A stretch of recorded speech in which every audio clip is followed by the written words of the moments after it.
欢迎来到巴巴娱乐呀频道，请订阅频道，所以大家不要错过当天最热门的新闻。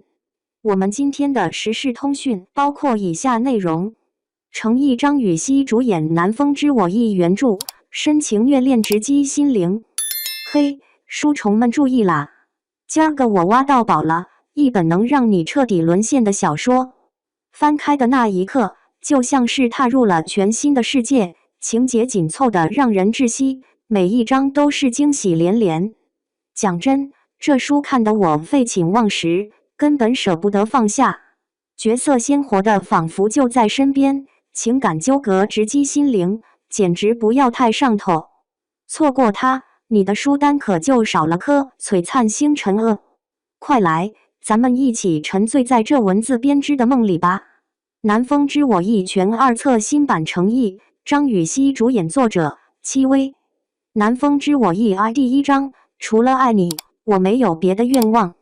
关于他与她的婚礼，他曾想象过很多种情形，会不习惯穿裙子与高跟鞋，担心会狼狈的摔倒，会紧张，会兴奋的语无伦次，甚至想自己前一晚肯定会失眠的，有黑眼圈怎么办呢？可种种情形，他绝没想过会是眼前这般。此刻，他提着婚纱的裙摆，赤足奔跑在酒店的长廊上，焦急地推开一间又一间的房门。长长的走廊，柔软的地毯，踩上去没有一点足音。他匆忙的身影，在灯影下宛如一出默剧。他从第一间找到最后一间，又折回去，挨个房间再找一遍。没有，哪儿都没有他的身影。他站在新郎休息室里，微微喘气，额上已布满细密的汗珠，弄花了妆容。他垂着手，怔怔地望着正午时分洒进来的一世明媚阳光，满眼的茫然。这个时刻，他不应该在这里的，他应该与他并肩站在证婚人面前，交换戒指，互相亲吻，许下一生的誓言。可是，多难以置信，多可笑，他的新郎不见了。而1个多小时之前，他还偷偷跑到这里见过他的。他说他很紧张，他还温声安抚了他。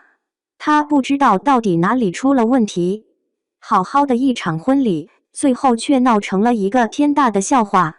满场宾客议论纷纷，酒席自然是散了。外公震怒，老爷子一生纵横商场，最好面子，还从没丢过这么大的脸，又有高血压，气急攻心晕倒了，被送去了医院。他慢慢地蹲下身，抱紧手臂，明明阳光很好啊，他怎么觉得这么冷啊？一只手轻轻地搭在他的肩膀上。软软，风铃的声音里满是心疼。他望着顾软软的右脚，你的脚受伤了，先跟我去处理伤口，好吗？软软低头扫了一眼自己的脚踝，肿得很高，带了淤青。他生平第一次穿高跟鞋，适应了好久，才能自如走路，哪里能驾驭得了一路飞奔？上楼梯的时候摔了一跤，他踢掉碍事的鞋子继续跑，竟也没有感觉到痛。软软摇了摇头，转身就往外走。他还不死心。风铃追过去，一把拽住他，虽有不忍，但实在无法放任他的脚伤不管。顾软软，你给我醒醒！傅西周他逃婚了，他不在这里，就算你把整个酒店翻过来，你也找不到他的。他已经上上下下把酒店所有的楼层都找遍了，20几层楼，连洗手间都没放过，最后又跑回这1层。软软望着风铃，像是没听到他在说什么一样，微微蹙眉，眸中全是茫然。风铃放软语气，听话，我们先去医务室。他握紧软软的掌心，牵她离开。走了2步，软软忽然蹲下身去。因为2个人牵着手，风铃没防备，一下子被软软扯得跌坐在地上，幸好走廊地毯柔软。叮当，你说这是为什么啊？软软声音低低的，自语般的问风铃。风铃坐直身子，差点就脱口而出，还能为什么啊？一个男人从婚礼上消失，无非就是不想娶你了。他在软软面前向来直话直说，但此刻这句话却哽在喉咙里，无法说出口。叮当，他一定是有什么重要的事情要去处理，对不对？不等风铃回答，软软又开口道：“也许他压根不需要他的回答。有什么事情会比这个时刻还重要？如果真有事，也可以说一声的啊，不告而别，还把手机也关掉，用意已经很明显了。”风铃望着好友，真想一耳光打醒他。在得知他决定跟傅西周结婚时，风铃就对这桩突如其来的仓促婚姻并不看好。软软爱得太辛苦，太执着，而傅西周却始终冷冷淡淡的。风铃让他好好考虑清楚。他还记得当时软软的回答，他说：“叮当，是你说的，想要什么就要尽全力去争取。我这个人对生活没什么野心，也没什么大的梦想，从小到大就没有特别期待过什么，因为深知不奢望就不会失望。可自从遇见他，我第一次有了奢望，想要和他在一起，成了我的心愿。叮当，他是我的心愿啊，他是我的心愿。”风铃被这句话击中，一腔说辞通通无所遁形，随之而来的便是对软软的心疼以及担忧。他自然记得自己说过的话，大三上学期，他为了院里一场设计比赛，拼了命的努力，通宵达旦是常事。软软得知后骂他，他就对他说了这样一通话。可是那是物化的东西啊，有些事情你尽全力也许会得到想要的结果，如金钱地位、考试中的好名次。可有些事情，就算你拼了命，也无法换来你心中所愿，比如感情。软软虽然随性，对什么都不太在意，不太上心的样子，可他并不是个草率的人，只是他一碰到傅西周，所有的理智就统统不见了。风铃没有再劝他，他是明白软软所说的那种渴望的，而对于一个从未主动争取过什么的人来说，那种渴望是非常具有杀伤力的，甚至会缠绕成一种执念。在婚礼日期定下来的那个夜晚，软软抱着一整箱的啤酒去找他，在他租屋的天台上，他的欢喜却越尽显眉眼间，藏也藏不住。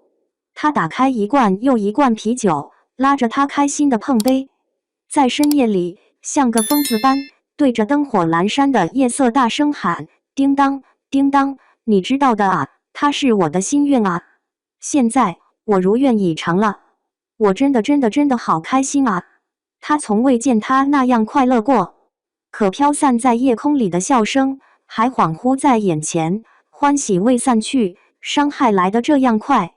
风铃扶起软软，哄小孩般的语气，不管他是不是有什么重要的事情，现在最重要的是，你必须跟我去处理脚伤，乖。之前所有的心思都放在找人上，没觉得痛，或许是脚肿得更厉害了点。他才走2步，便觉钻心的疼痛，忍不住呲了声：“能走吗？”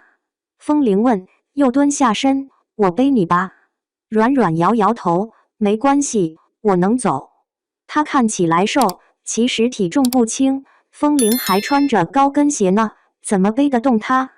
风铃只好搀着他，慢慢地走向电梯。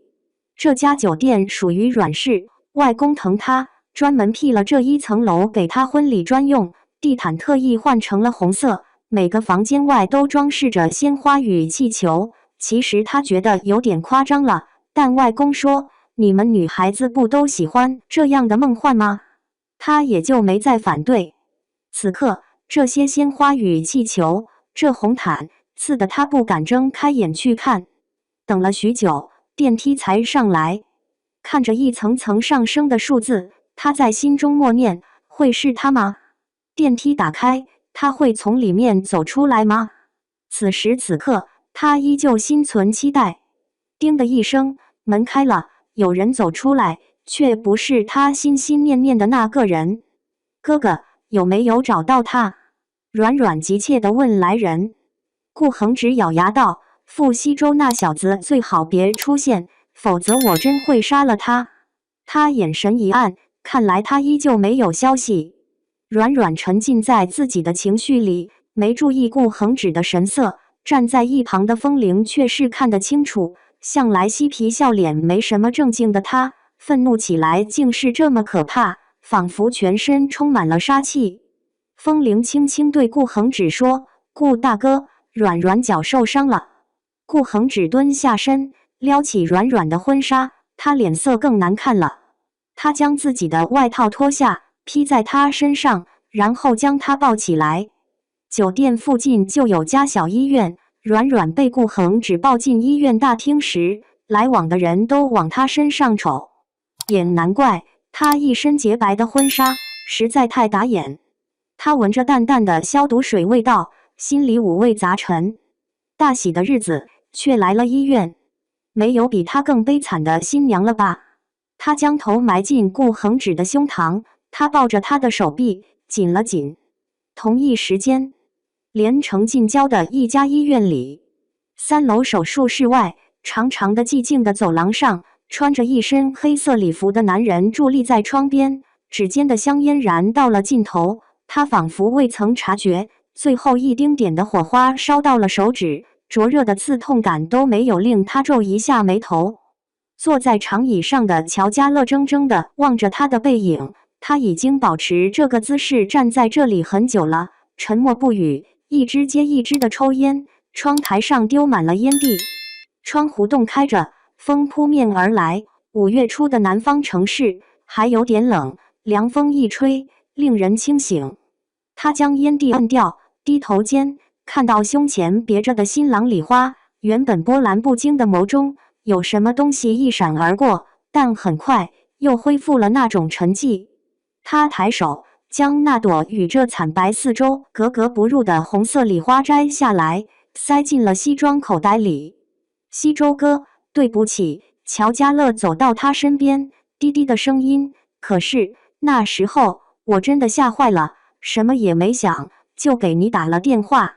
除了你，我实在不知道还能找谁。他微微仰头望着他，娇艳的脸庞上有泪水划过的淡淡痕迹，眼眶微红。他没有转头，也没有说话，静静地望着窗外。明明是同一个城市，城区与近郊却是2种天气。市中心阳光明媚，而这里却是阴沉着天，云层阴翳，仿佛随时都有一场雨兜头而下。乔家乐只穿了一件薄薄的连衣裙，风一吹，忍不住打了个寒战。他抱紧手臂，抬眸再望了眼他，默默走开。比之凉风，站在这个男人身边，更令他觉得寒气逼人。又过了许久，手术室的门被打开，医生说病人已无性命之忧，但因为情绪太过波动，需要静养，请务必不要再刺激他。他点点头，握住医生的手，谢谢。医生离开后，他也转身就走。乔家乐望着他的背影，那句你不看看他吗涌到嘴边，又咽了回去。医院地下停车场里，傅西周坐在车内，没有马上发动引擎。他看了下腕表，下午1点30分，离他从酒店消失整整2个小时。离婚礼开始的时间过去了整整1个半小时。副驾上的手机静静地躺在那里，他取过，开机，叮叮叮的提示音一条接一条，未接电话无数通，有傅家人的，有他秘书的，还有陌生号码，最多的来自顾软软。他望着屏幕上那3个字，顾软软，连名带姓，周周正正，就像通讯录里无数个号码命名，可能是同事，可能是客户，可能是合作伙伴，可能是朋友，却独独不像有着亲密关系的人。他手指划过那个名字，从通讯录里翻出秘书的号码，拨过去。软软的脚崴的并不算严重，没有伤到骨头与韧带，只是带伤一路奔跑，肿得厉害，看起来很吓人。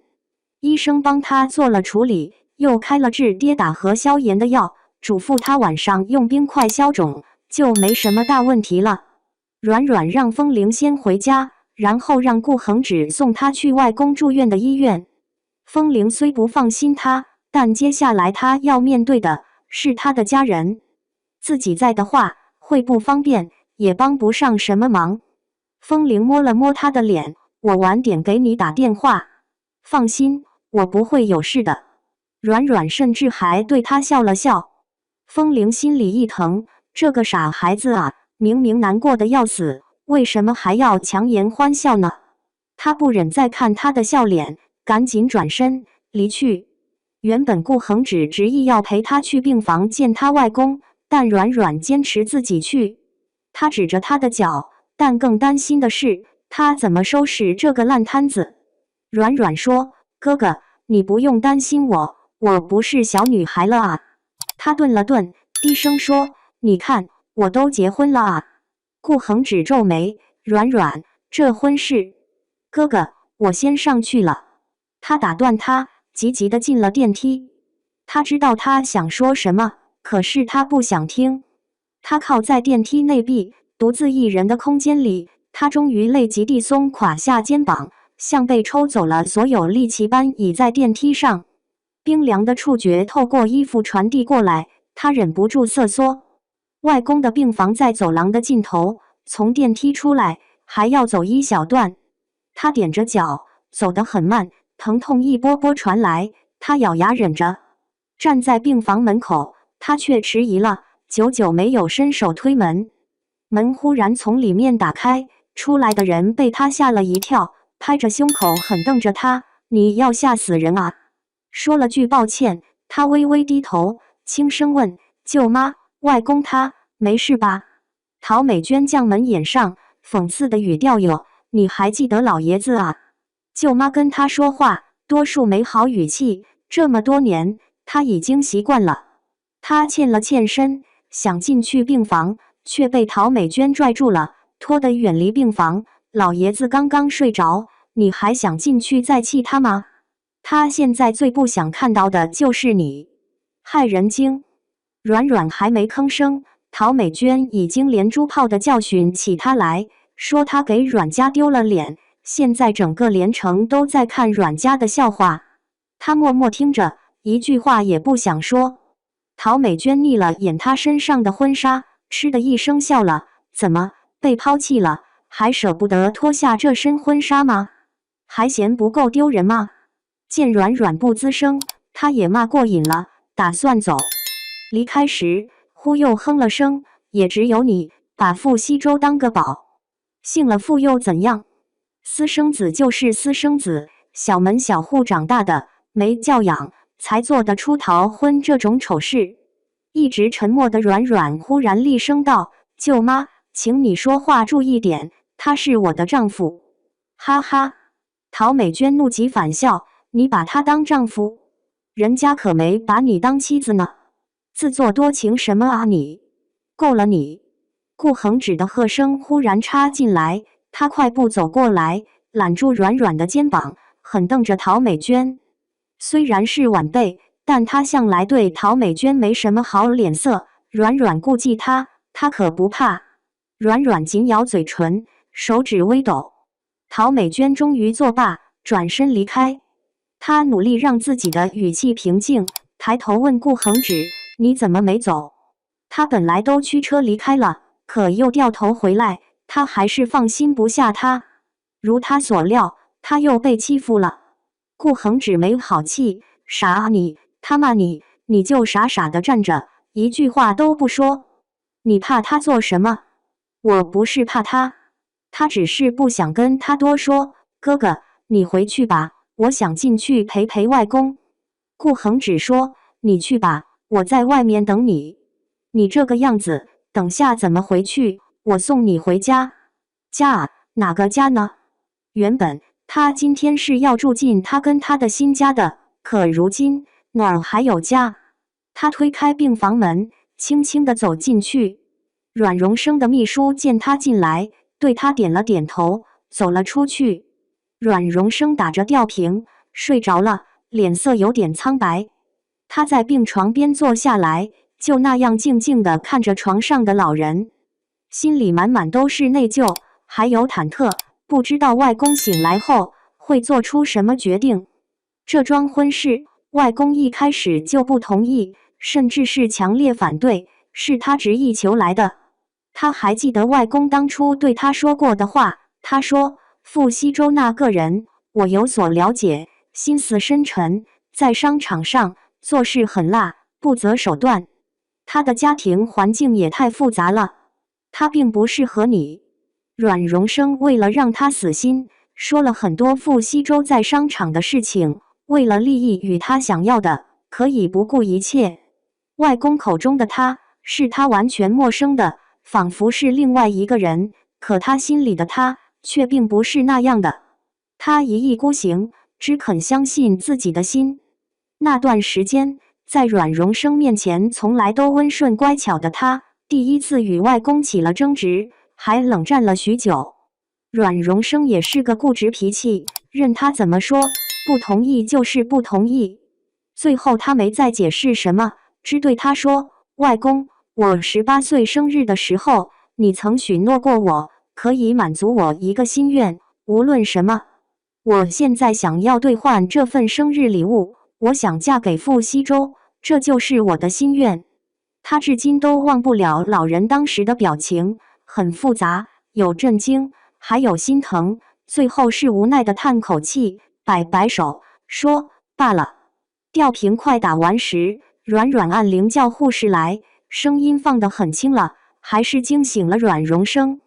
外公，他微微低头，讷不知说什么好。老爷子靠坐在床头，一脸倦色的摆摆手：“你什么都别说了，这桩婚事就当没有过。”外公，他疼得站起来，意识到这是病房，又压低语调：“您答应过我的。”阮荣生冷声说：“出尔反尔的人是我吗？”阮阮沉默了会，才低低地说：“也许他是有什么重要的事情。”阮荣生哼道：“你自己都说的这么没底气。我知道，今天我们给您丢了脸。外公，对不起。”可是他抬头望着阮荣生，神色坚定：“我跟他的婚事不能取消。闹出这种事，令他成为笑话，他是很愤怒。可是他更心疼外孙女。一个在婚礼上消失的男人，这么没有责任心，是不会带给他幸福的。他是他一手带大的，5岁那年，他父母因空难双双去世，他接他到阮家生活。他乖巧懂事，从来不用他操心。他很疼他，把对女儿的那份爱全部转移到了他身上。像他们这种家庭，商业联姻是常有的事，但他从来就没有想过让阮阮嫁入豪门，卷入争斗。他希望她过平平淡淡的生活，可他说嫁给那个人是他的心愿，那是22年来他唯一一次在他面前提要求。他那么坚定，他不忍拒绝。可如今他受了这么大的委屈，他无论如何都不会再同意这门婚事。但这些他不想解释给阮阮听，见他固执的神色，估计说什么他都听不进。阮荣生摆摆手，板着脸：“好了，什么都别说了。你今晚就回学校去处理毕业的事，其他的都交给我。”外公，砰的一声，门外忽然响起了骚动，似乎是有人重重地倒在了地上。接着，顾恒芷愤怒的声音传来：“傅西周，你还真敢出现啊你！”阮阮一僵，下一秒，他连脚伤都顾不得了，趔趄着跑出去。他终于见到他，傅西周被顾恒芷一拳打倒在的，他擦着嘴角的血迹，慢慢站起来。他还穿着那套黑色的礼服，衣服上起了些微的皱褶，肩膀上不知沾了什么东西，淡淡的印记。不知道为什么，他跑出去第一眼，竟是那么仔细地看他的衣服，然后视线才慢慢转移到他脸上，他也正望向他，冷峻的脸，幽深的眼眸，看不出什么情绪。他似乎从来都无法从他冷冷淡淡的神色里窥视出他的心情。顾恒止不解气，已再次冲上去揪住他的衣领。哥哥！软软大喊。顾恒止顿了顿，放开傅西周，转身就将软软迅速推进病房里。你别出来！他将门关上，对始终站在一旁静观的阮荣生的秘书说：“李秘书，麻烦你把门拉住，别让那傻丫头出来。”顾恒止，他生气了，只有在生气的时候，他才会连名带姓地喊他的名字。门外又是一阵响动，顾恒止拳头带风，毫不手软。傅西周始终都没有还手，任他发泄。他踉跄着又倒在地上，脸颊阵阵痛意，嘴角的血迹愈多，但他连哼都没有哼一声。软软奋力摇着门把手，可李秘书在外面拉得牢牢的，他压根打不开。他听着外面的动静，急得大喊：“顾恒止，你住手！李叔，您把门打开，求求您，让我出去！”没有人理他。软软转身望向病床上的阮荣生，他沉着脸，一声不吭。外公，他带了哭腔，哀求地看着阮荣生。良久，阮荣生才出声：“恒止，够了。”外面终于停止了，但他依旧打不开门。傅西周的声音在外面响起：“阮老。”阮荣生打断他，甚至连话都不想跟他讲，只说：“让他走。”我不想见他。他逆着软软：“你也不准见他。”软软靠着门，深深吸气。他知道外公的脾气，固执起来，说什么都没用的。他不再试图出去见他，缓缓滑坐在地上，才觉得脚好痛。不知过了多久，门被推开，顾恒止与李秘书走了进来。顾恒止见软软坐在地上，皱着眉将他抱起来，教训道：“地上这么凉，你是想生病吗？”软软生他的气，别过头，不想跟他说话。傅先生离开了。李秘书说。阮荣生颔首，吩咐李秘书帮软软订今晚去宁城的机票，让那边的酒店安排人接他。他回学校处理毕业事宜期间，就住在酒店吧。他看了眼软软的脚，虽然他没说，但见他走路的样子就知道脚受伤了。让他住在阮氏在宁城的酒店，一是有人照顾着，出行方便；另一层就有点看管的意思了。好，李秘书转身离开。软软坐在沙发上，嘴角动了动，想反驳，终究作罢。阮荣生掀开被子起身，对顾恒止说：“恒止，你去帮我办出院手续吧。医院住着难受的紧。”一直回到阮家，阮软也没跟顾恒止说一句话，任他怎么逗他、哄他，他都一概不理。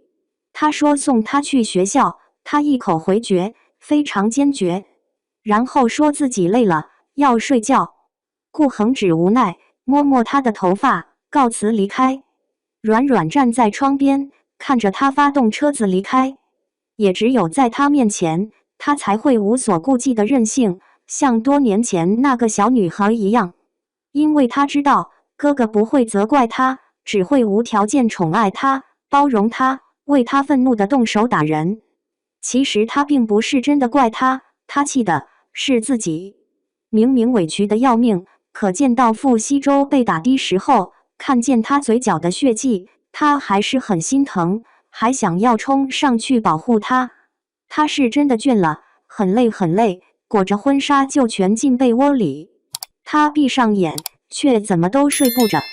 他依旧不明白这一切是为什么。傅西周为什么要从婚礼上不告而别？当初是他对他穷追不舍，缠着他，不顾一切想要跟他在一起，可最后分明是他向他求婚的。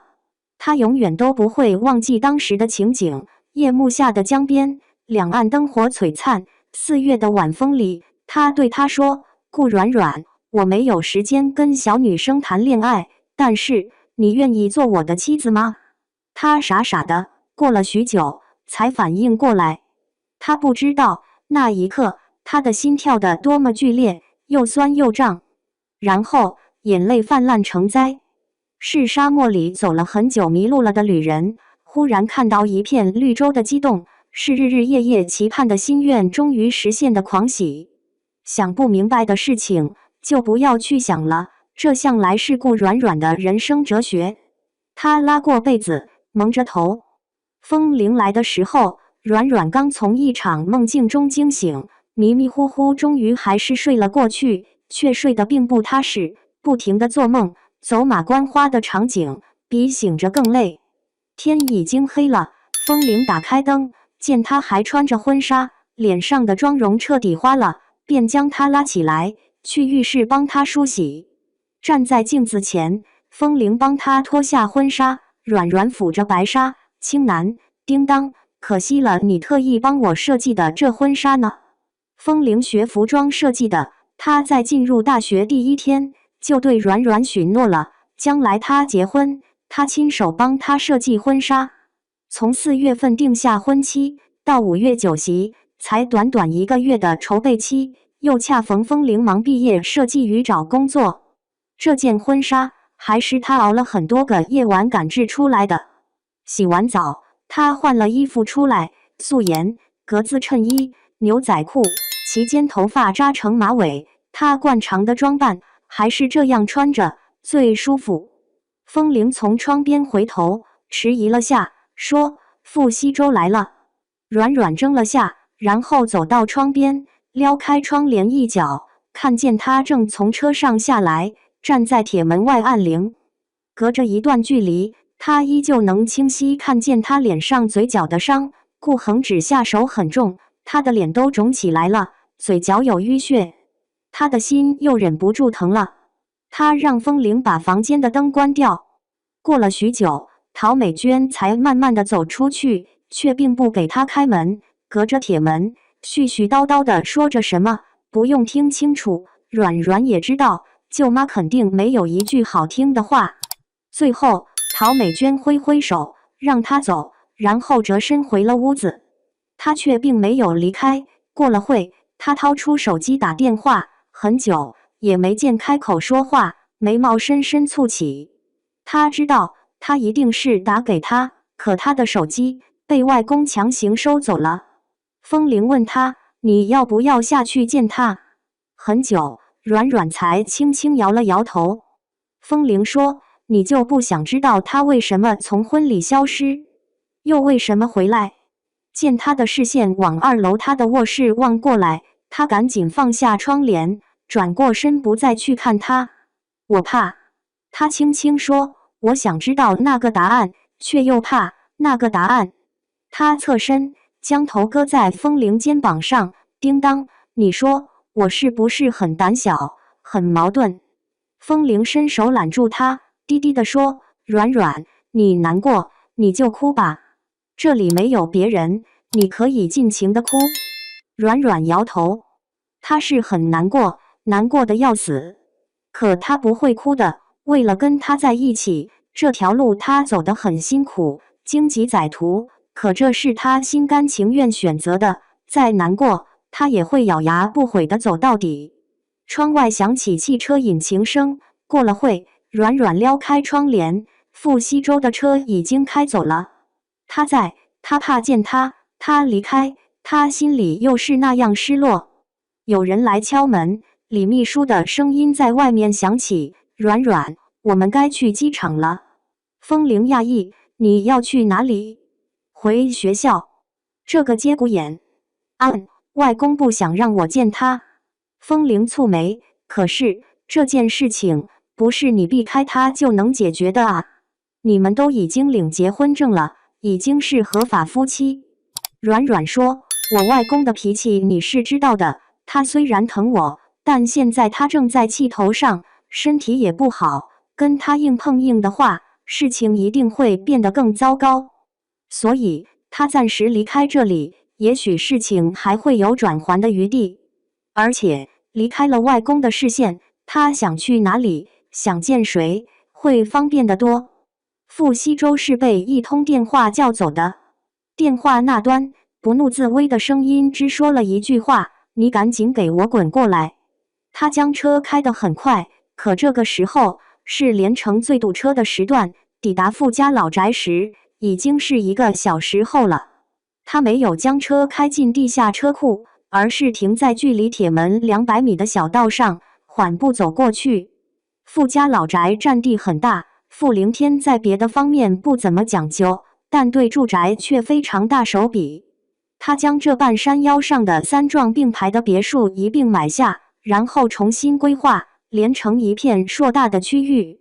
这条私家路上原本种的是别墅区最常见的法国梧桐，但傅凌天钟爱玉兰树，变着人将法国梧桐全换成了玉兰。5月天，玉兰花刚刚开苞，淡淡的幽香在夜色里浅浅浮动。入夜后，3幢屋子里上上下下灯火通明，这也是傅凌天的癖好。夜晚不管屋子里有没有人，都要把灯打开。远远望去，就像一座璀璨的宫殿。傅西周还记得14岁那年，自己第一次踏入这里，他伫立在铁门外，望着这璀璨的宫殿，灯光辉煌，这样的灯火延绵，应是极为温暖的。可在他眼中，却只觉得全是冷意。16年过去了，这璀璨连绵的灯火，他依旧觉得是冷的。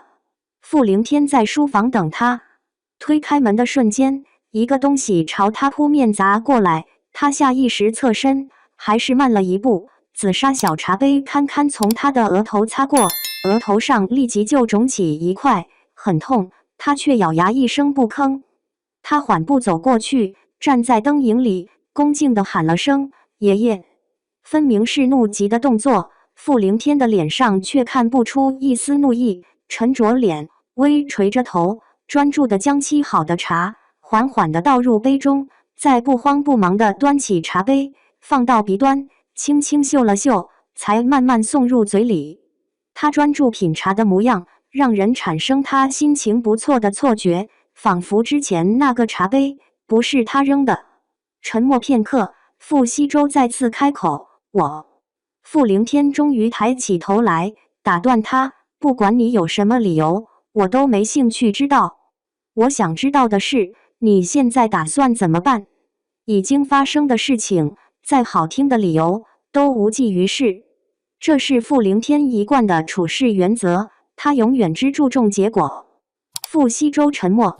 傅凌天又倒了一杯茶，袅袅升腾的热气里，他身体往前倾了倾，双手交握，先前闲适的神色全无，眼神严厉如刀，直刺傅西周：“我不管你用什么办法，与阮家那丫头的婚事不能黄，否则……”他顿了顿：“西周，你是知道后果的。”机场，风铃拥抱阮阮，在他耳边说：“到了就给我打电话，照顾好自己。”见他就这样离开，风铃实在是很担心他，想陪在他身边的，可他自己正准备毕业设计秀，到了非常关键的阶段，又在准备面试工作，实在忙得脱不开身。阮阮点点头：“别担心我。”他转身走了几步，风铃忽然又叫住他：“阮阮，你的心依旧。”没有言明，阮阮也知道他在说什么，几乎没有犹豫的，阮阮点头：“依旧。”风铃笑了笑，挥手：“你进去吧。”排队安检的时候，阮阮望着手中的机票，发怔。原本这个时间，他应该已经在飞往意大利的航班上了。蜜月的地点是他选的，意大利的托斯卡纳，那个有着美丽静谧的村庄与明媚阳光的地方，他向往已久。